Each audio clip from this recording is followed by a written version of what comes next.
So guys, കുറെ നാൾക്ക് ശേഷം കരിയറിൽ ഒരു വലിയ ഡൗൺഫോളിന് ശേഷമാണ് നമ്മുടെ നിവിൻ പോളി സർവ്വമയ എന്ന് പറയുന്ന പടത്തിലൂടെ 150 കോടി അടിച്ചിട്ട് വലിയൊരു കമ്പാക്ക് അടിച്ചത്. നമ്മുടെ മലയാളത്തിൽ ഒരു ഒറ്റ ഫീൽ ഗുഡ് പടം പോലും ഇല്ല 100 കോടി ക്ലബിൽ കയറിയേക്കുന്നത്. ആ ഒരു ടൈമിലാണ് ഇവിടെ 150 കോടി അടിച്ചേക്കുന്നത് സർവ്വമയ.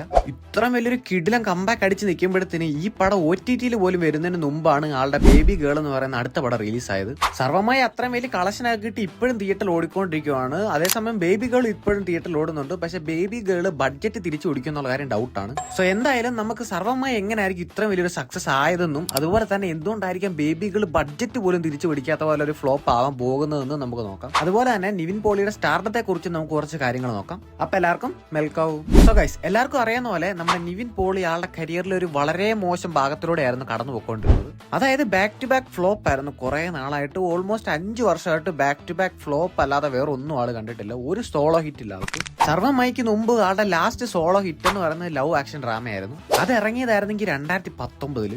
അത് കഴിഞ്ഞ് ഇപ്പൊ 2025 ആൾക്കൊരു ഹിറ്റ് കിട്ടുന്നത്. അതാണെങ്കിൽ ഒരു കിടില ഹിറ്റും 150 കോടിയാണ് ആ പടം കളക്ട് ചെയ്തേക്കുന്നത്. നമ്മുടെ കറന്റ് സിനാരിയോയിൽ നമ്മൾ നോക്കുവാണെങ്കിൽ നോർമലി ഒരു ഫീൽ ഗുഡ് പടം എന്ന് കേട്ട് കഴിഞ്ഞാൽ ആൾക്കാർ അത് OTT കാണാന്ന് പറഞ്ഞുകൊണ്ടിരിക്കും. ആ ഒരു ടൈമിലാണ് ഈ പടം 150 കോടി കയറിയെന്നുള്ളതോട് ഓർക്കണം. ഇപ്പോഴാണെങ്കിൽ പടം OTT വന്നിട്ടുണ്ട്. പടം OTT വന്നപ്പോൾ ചിലരൊക്കെ പറയുന്നത് ഞാൻ കേട്ടു, ഈ പടം എബോ ആവറേജ് ഉള്ളൂ, ഈ പടം എങ്ങനെ ഇത്ര കളക്ട് ചെയ്തെന്നുള്ളത്. ഇപ്പൊ പലരും പറയും ആ പടം അത്രയും കളക്ട് ചെയ്തത് നിവിൻ പോളി ഉള്ളതുകൊണ്ടാണെന്ന്. ശരിക്കും നമ്മൾ നോക്കുവാണെങ്കിൽ ആ പടം അത്രയും കളക്ട് ചെയ്തത് നിവിൻ പോളി ഉള്ളതുകൊണ്ട് മാത്രമാണോ?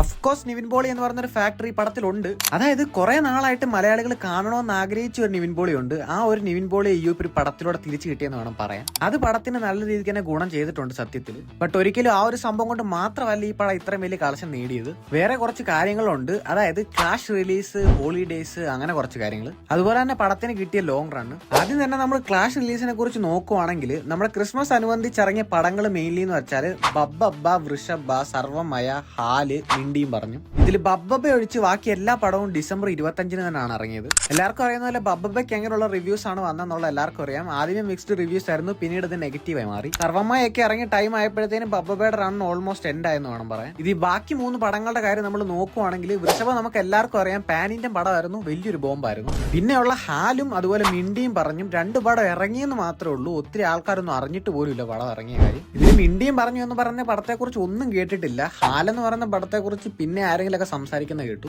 എന്തൊക്കെ പറഞ്ഞാലും ഈ 2 പടം ഇറങ്ങിയെന്നല്ലാതെ പ്രത്യേകിച്ച് ഒന്നും സംഭവിച്ചിട്ടില്ല. സോ ബേസിക്കലി പറഞ്ഞാൽ സർവ്വമായ ഒരു ക്ലീൻ ക്ലാഷ് വിന്നർ ആയിരുന്നു. ലൈക്ക് ക്ലാഷിന് വന്ന വേറൊരു പടത്തിന് പോസിറ്റീവ് റിപ്പോർട്ട്സ് വന്നിട്ടും ഇല്ല, വന്ന പടങ്ങളൊന്നും ആരും അറിഞ്ഞിട്ടും ഇല്ല. അതേസമയം സർവ്വമയക്ക് നല്ല പോസിറ്റീവ് റെസ്പോൺസും വന്നു. ഇതൊരു വലിയ ഫാക്ടർ തന്നെയാണ്. എല്ലാവർക്കും അറിയുന്ന പോലെ ക്രിസ്മസ് വെക്കേഷനും കാര്യങ്ങളൊക്കെയാണ്. കൂടുതൽ ഫാമിലീസ് ഒക്കെ സിനിമയ്ക്ക് പോകുന്ന ഒരു ടൈമാണത്. അപ്പൊ ആ ഒരു ടൈമിൽ ആൾക്കാർ നോക്കുമ്പോഴത്തേനും ഒരൊറ്റ പടത്തിനേ ഉള്ളൂ നല്ല പോസിറ്റീവ് റെസ്പോൺസും അതുപോലെ ആൾക്കാർ സംസാരിച്ചുകൊണ്ടിരിക്കുന്നത്. അങ്ങനെ എല്ലാവരും സർവ്വമായ കയറി കണ്ടു. ഇത് പടത്തിന് വലിയൊരു പ്ലസ് പോയിന്റ് ആയിരുന്നു. അതായത് ക്ലാസിന് വന്നത് ഈ സർവ്വമായ ഒഴികെ ബാക്കി ഒരു പടം പോലും ഓടിയില്ല. അതുകൊണ്ട് തന്നെ പടം ഇറങ്ങി 5ാമത്തെ ദിവസം തന്നെ പടം 50 കോടി ക്ലബിലും കയറി. പിന്നെ 10 ദിവസം ആയപ്പോഴത്തേക്കും അത് 100 കോടി അടിച്ചു. ഇതാണ് ശരിക്കും ഫാമിലി ഓഡിയൻസിന്റെ പവർ എന്ന് പറയുന്നത്. അതായത് ശരിക്കുള്ള വേർഡ് ഓഫ് മൗത്ത് എന്ന് പറയുന്നത് ഫാമിലി ഓഡിയൻസ് ആണ്. അതായത് അവർ പടം കയറി കണ്ട് അവർക്ക് ഇഷ്ടപ്പെട്ടാൽ അവർ ഉറപ്പായിട്ടും വേറെ ആൾക്കാരോട് പറയും. അങ്ങനെ വരുന്നേ പിന്നെ ആൾക്കാർ വന്നുകൊണ്ടിരിക്കും. ഇതൊക്കെ ഓൾമോസ്റ്റ് എല്ലാവർക്കും അറിയാവുന്ന കാര്യമാണ്. പിന്നെ ഞാൻ വെറുതെ പറഞ്ഞതേ ഉള്ളൂ. ഇനി അടുത്ത കാര്യം എന്ന് പറയുന്നത് ലോങ് റൺ ആണ്. ഈ ഒരു കാര്യത്തിൽ സർവ്വമായ ഭയങ്കര ലക്കിയാണ്.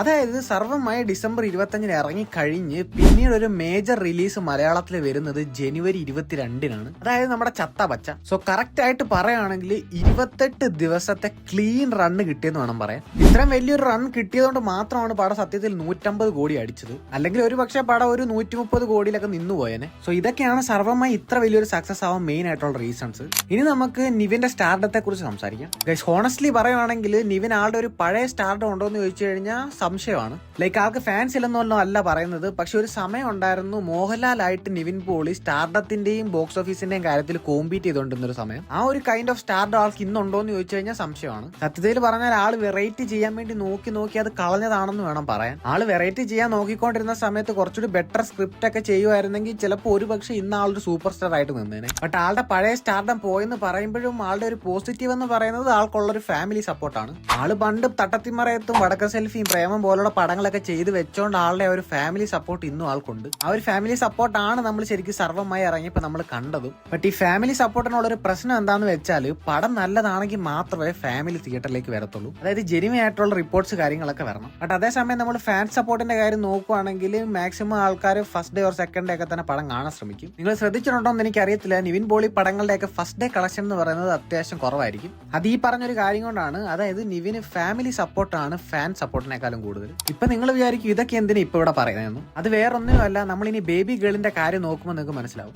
ബേബി ഗേളിന്റെ കാര്യം നോക്കുവാണെങ്കിൽ പടത്തിന് FD കളക്ഷൻ ആയിട്ട് വന്നേക്കുന്നത്, അതായത് ഫസ്റ്റ് ഡേ കളക്ഷൻ വന്നേക്കുന്നത് ഓൾമോസ്റ്റ് ഒരു 1.5 CR താഴെ ഉള്ളൂ. ഇത് വേൾഡ് വൈഡ് കളക്ഷൻ ആണ്. ഈ പടം ഇറങ്ങുമ്പോഴത്തേക്കിന് തൊട്ട് മുമ്പ് ഇറങ്ങിയ പടം, അതായത് സർവ്വമായ 100 കോടി അടിച്ച് നിൽക്കുന്ന ടൈമാണ്. അത് വെച്ച് നമ്മൾ ഈ ഒരു കളക്ഷൻ നോക്കുമ്പോഴത്തേനും വളരെ മോശം കളക്ഷൻ ആണിത്. ഇവിടെ നമുക്ക് മറ്റേ സംഭവം കാണാൻ പറ്റും, അതായത് നമ്മുടെ ഫാൻ പവറിന്റെ സംഭവം. ഈ ഒരു പടത്തിന്റെ കാര്യത്തിൽ വളരെ മോശം പ്രമോഷൻ ആയിരുന്നു ആദ്യം തന്നെ. പിന്നെ എനിക്ക് വേറൊരു കാര്യം തോന്നിയത്, അതായത് സർവ്വമായി ഓൾറെഡി ഹിറ്റ് അടിച്ച് നിൽക്കുവാണ്. അത്ര ഹിറ്റ് ആയപ്പോഴത്തേക്കും ഈ പടം കൂടെ ഇറക്കി ഇത് ഹിറ്റ് ആവും എന്ന് കരുതി പെട്ടെന്ന് ഇറക്കി വിട്ടവരാണ് എനിക്ക് തോന്നിയത്. ലൈക്ക് എനിക്ക് തോന്നുന്നു പടം ഇറങ്ങുന്നതിന് ഒരാഴ്ച മുമ്പോ 2 ആഴ്ച മുമ്പോ പെട്ടെന്ന് റിലീസ് ഡേറ്റ് വന്നു, പെട്ടെന്ന് പടം റിലീസായി. കുറച്ചൊക്കെ പ്രൊമോട്ട് ചെയ്തിട്ട് പടം ഇറക്കായിരുന്നു എന്നാണ് എന്റെ ഒരു അഭിപ്രായം. എന്തായാലും പടത്തിന് ഫസ്റ്റ് ഡേ ഫസ്റ്റ് ഷോ കഴിഞ്ഞപ്പോഴത്തേന് അത്യാവശ്യം പോസിറ്റീവ് റിപ്പോർട്ട്സ് ആയിരുന്നു വന്നത്. ബട്ട് അത് കഴിഞ്ഞപ്പോഴത്തേക്കിന് പടത്തിന് ഓൾമോസ്റ്റ് ഒരു മിക്സ്ഡ് റെസ്പോൺസ് വരാൻ വേണ്ടി തുടങ്ങി. കുറെ പേരൊക്കെ നല്ല അഭിപ്രായങ്ങൾ പറയുന്നുണ്ട്, പക്ഷെ അതേസമയം തന്നെ കുറെ ആൾക്കാർ പടം ഒട്ടും ത്രില്ലിംഗ് അല്ല, അതുപോലെ നിവിൻ പോളിക്ക് സത്യത്തിൽ ഈ പടം ചെയ്യേണ്ട കാര്യമില്ലെന്നൊക്കെയാണ് പറയുന്നത്. ലൈക്ക് നിവിന്റെ ക്യാരക്ടർ എന്ന് പറയുന്നത് പുള്ളിയല്ല ശരിക്കും മെയിൻ ലീഡ്, സന്ദീപ് പ്രതാപാണ് മെയിൻ ലീഡ്. ബട്ട് നിവിനെ ആണ് ഇവർ മൊത്തത്തിൽ മാർക്കറ്റിംഗിന് എല്ലാത്തിനും ഉപയോഗിച്ചേക്കുന്നതും. ഹോണസ്റ്റ്ലി പറഞ്ഞു കഴിഞ്ഞാൽ ഞാൻ വിചാരിച്ചു നിവിനാണ് ഈ പടത്തിലെ ശരിക്കും മെയിൻ ലീഡെന്നാണ്. കാരണം പടത്തിൽ ഓൾമോസ്റ്റ് പടത്തിന്റെ എല്ലാ പോസ്റ്ററിലും നിവിനെ മാത്രം എടുത്ത് ഇങ്ങനെ വലിയ വലിപ്പത്തിൽ എടുത്ത് കാണിച്ചിട്ടുണ്ട്. നമ്മുടെ ചാക്കോച്ചൻ എങ്ങാണ്ട് ചെയ്യാൻ വേണ്ടി ഇരുന്ന ക്യാരക്ടർ ആയിരുന്നു, പിന്നെ നിവിൻ അത് ചെയ്തതാണ് എന്നൊക്കെ പറയുന്നത് കേട്ടു. ഇനിയിപ്പോ ഒന്നും പറഞ്ഞിട്ട് കാര്യമില്ല, എന്തായാലും ഈ പടവും നിവിന്റെ തലയിലായി. എന്തായാലും പടത്തിന് കൂടുതൽ മിക്സ്ഡ് റെസ്പോൺസ് ഒക്കെയാണ് വന്നത്. അതുകൊണ്ട് പടത്തിന് വേർഡ് ഓഫ് മൗത്തോ കാര്യങ്ങളൊന്നും വർക്ക് ആയിട്ടില്ല. അതുകൊണ്ട് തന്നെ പടത്തിന് ഫാമിലി അങ്ങനെ കയറിയിട്ടില്ല. പടത്തിന്റെ ബഡ്ജറ്റ് കറക്റ്റ് എത്രയാണെന്ന് അറിയത്തില്ല, കുറെ തപ്പിയിട്ടെങ്ങും കണ്ടില്ല. ഞാൻ ഒരിടത്താണ് കണ്ടത്, 15 കോടി എന്നാണ് അതിൽ പറയുന്നത്. എന്തായാലും ഈ ഒരു ബഡ്ജറ്റ് വെച്ച് നോക്കുമ്പോഴത്തേക്കിന് ഞാനിപ്പോ ഈ വോയിസ് ചെയ്യുന്ന സമയം വരെ ഈ പടത്തിന്റെ ബഡ്ജറ്റിന് എത്ര പോലും പടം കളക്ട് ചെയ്തിട്ടില്ല. ഞാനിപ്പോ സെക്കൻഡ് വീക്ക് തീരാറായി, ഇതുവരെ പടം ബഡ്ജറ്റിന് എത്ര പോലും കളക്ട് ചെയ്യാത്ത സ്ഥിതിക്ക് നമുക്ക് ഓൾമോസ്റ്റ് പടം ഫ്ലോപ്പ് ആണെന്ന് തന്നെ പറയാം. ഒരു കിടിലൻ കംബാക്ക് വന്നായിരുന്നു. എന്തായാലും ആ കംബാക്കിന്റെ പവർ ബേബി ഗേളിലൂടെ കൊണ്ട കളഞ്ഞെന്ന് വേണം പറയാൻ.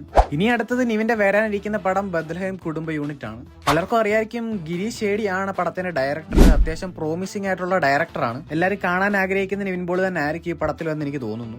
ലൈക്ക് പടത്തിന്റെ പോസ്റ്ററൊക്കെ കണ്ടിട്ട് പടം ഒരു ഫീൽ ഗുഡ് ഐറ്റം ആണെന്നാണ് തോന്നുന്നത്. പടം ഈ വരുന്ന ഓണത്തിനാണ് റിലീസ് ആവുന്നത്. ഓണത്തിന് വേറൊരു പടം കൂടെ റിലീസ് ആവുന്നുണ്ട്, നമ്മുടെ അയാം ഗെയിം. അതിന്റെ പോസ്റ്റർ വന്നിട്ടുണ്ട്, അതും കിടിലൻ പോസ്റ്ററാണ്. എന്തായാലും കുറെ നാൾക്ക് ശേഷം DQX നിവിൻ ക്ലാഷ് ഓൺ ആയിക്കുവാണ്. ലാസ്റ്റ് ഇവരുടെ രണ്ടുപേരുടെയും ക്ലാഷ് വന്ന ഒരു ഓണത്തിനായിരുന്നു. അന്ന് മറ്റേ കിങ് ഓഫ് കൊത്തയും നമ്മുടെ ബോസ് ആൻഡ് ഗോയും ആയിരുന്നു. അത് രണ്ടും പൊട്ടി. എന്തായാലും ഇത്തവണത്തെ ക്ലാസ്സിൽ 2 പടം ഹിറ്റ് ആവട്ടെ. അപ്പൊ അത്രയൊക്കെയുള്ള കാര്യങ്ങൾ. ഞാൻ എനിക്ക് തോന്നിയ കുറച്ച് കാര്യങ്ങളൊക്കെയാണ് മെയിൻലി പറഞ്ഞത്. നിങ്ങൾക്ക് എന്താ തോന്നിയെന്ന് ഉറപ്പായിട്ട് നിങ്ങൾ കമന്റ് ചെയ്യുക. പിന്നെ ചാനൽ എല്ലാവരും ഒന്ന് സബ്സ്ക്രൈബ് ചെയ്തേക്ക്. നമുക്ക് ഈ വർഷം 10 മില്യൺ അടിക്കേണ്ടതാണ്. കഴിഞ്ഞ വീഡിയോയിൽ ഞാനിത് പറഞ്ഞതാണ്, പക്ഷെ ആരും സബ്സ്ക്രൈബ് ചെയ്തില്ല. അതുകൊണ്ട് എല്ലാവരും ഈ വീഡിയോയിൽ സബ്സ്ക്രൈബ് ചെയ്തോണം. എന്നാ ശരി, താങ്ക്സ്. ഞാൻ പറയണ്ടേ? ആണോ? എന്നാ പറഞ്ഞോ. താങ്ക്സ്. പിന്നെ നമ്മുടെ ടെലിഗ്രാം ചാനലിന്റെ ലിങ്ക് ഞാൻ ഡിസ്ക്രിപ്ഷനിലും കമന്റ് ബോക്സിലും കൊടുത്തേക്കാം. താല്പര്യമുള്ളവർക്ക് അതിൽ ജോയിൻ ചെയ്യാം. നമുക്ക് എന്തെങ്കിലുമൊക്കെ സംസാരിച്ചുകൊണ്ടിരിക്കാം, അല്ലെങ്കിൽ അവിടെ നമ്മൾ മൂവി അപ്ഡേറ്റ്സ് കാര്യങ്ങളൊക്കെ പോസ്റ്റ് ചെയ്യുന്നതായിരിക്കും. പിന്നെ എല്ലാവരും വീഡിയോ ലൈക്ക് കൂടി അടിച്ചേക്ക്. അപ്പൊ ശരി, ഓക്കെ, ബൈ. പോയിട്ട് അടുത്ത ശനിയാഴ്ച വരാം.